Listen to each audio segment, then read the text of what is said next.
Praise the lord. దేవునికి మహిమ కలుగును గాక. ప్రతిరోజు క్రమం తప్పక వాగ్దానాన్ని వీక్షిస్తున్న ప్రతి ఒక్కరికి యేసయ్య నామంలో ప్రత్యేక వందనములు. సబ్స్క్రైబ్ చేసుకొని అనేక మందికి షేర్ చేసి దేవుని మాటల ద్వారా బలపరచండి.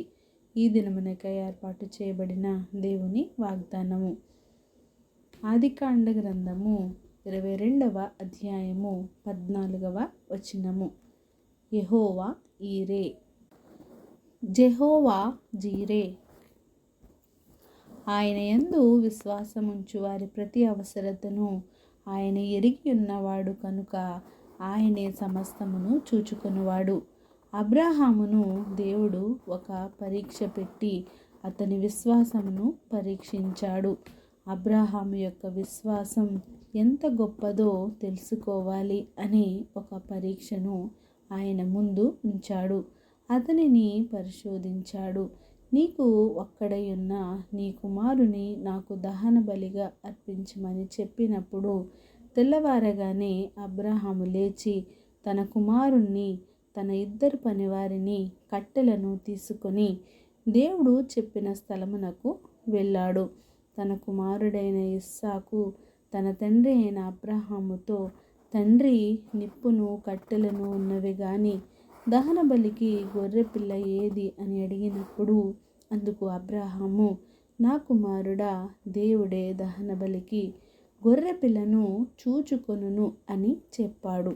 బలిపీఠంను కట్టి కట్టెలు చక్కగా పేర్చి తన కుమారుడైన ఇస్సాకును బంధించి ఆ కట్టెలపైన ఉంచాడు.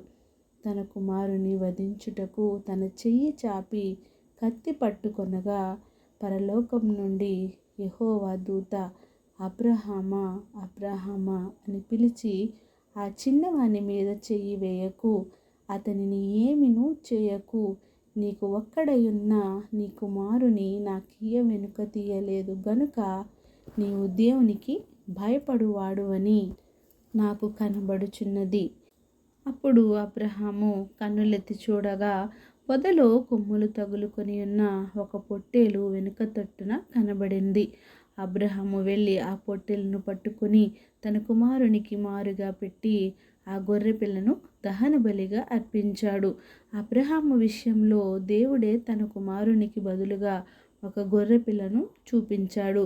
అదే దేవుడు నీ పరిస్థితి ఎరిగిన వాడు కనుక నీవు ఏ సమస్యలో ఉన్నా, ఏ స్థితిలో ఉన్నా సరే దేవుడే సమస్తమును చూచుకొని ముందుగానే నీకు ఒక పరిష్కారమును చూపించువాడు కనుక నీ సమస్య ఎలాంటిది అయినా దేవునిపై విశ్వాసం ఉంచు. తగిన సమయమున దేవుడే నీ సమస్యకు పరిష్కారం చూపించువాడు. ఆయనే చూచుకొనువాడు.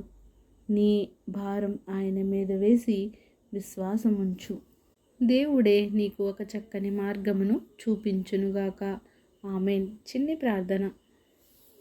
సకల ఆశీర్వాదాలకు కారణభూతుడైన మా ప్రియ పరలోకపు తండ్రి, మీరిచ్చిన వాగ్దానమునకే వందనాలు దేవా. ఎవరైతే ఈ వాక్యాన్ని విన్నారో విని విడిచిపెట్టు వారముగా కాకుండా హృదయంలో భద్రపరుచుకొని వాక్యానుసారంగా జీవించే జీవితాన్ని ప్రతి ఒక్కరికి దయచేయండి దేవా.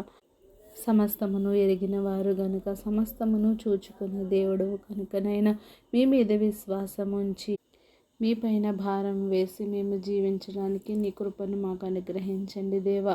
ప్రార్థన అవసరం కోరిన ప్రతి ఒక్క బిడ్డని సమయంలో జ్ఞాపకం చేసుకోండి. వారి అవసరతలు అక్కరతలు ఎరిగిన దేవా, వారికి సమయానుకూలంగా సమస్తమును మీరే చూచుకొని వారికి నిండైన మెండైన దీవెనగా అనుగ్రహిస్తారని యేసుక్రీస్తు పరిశుద్ధ నామమున ప్రార్థించి అడిగి వేడుకొంచున్నాను మా తండ్రి. Amen. God bless you all.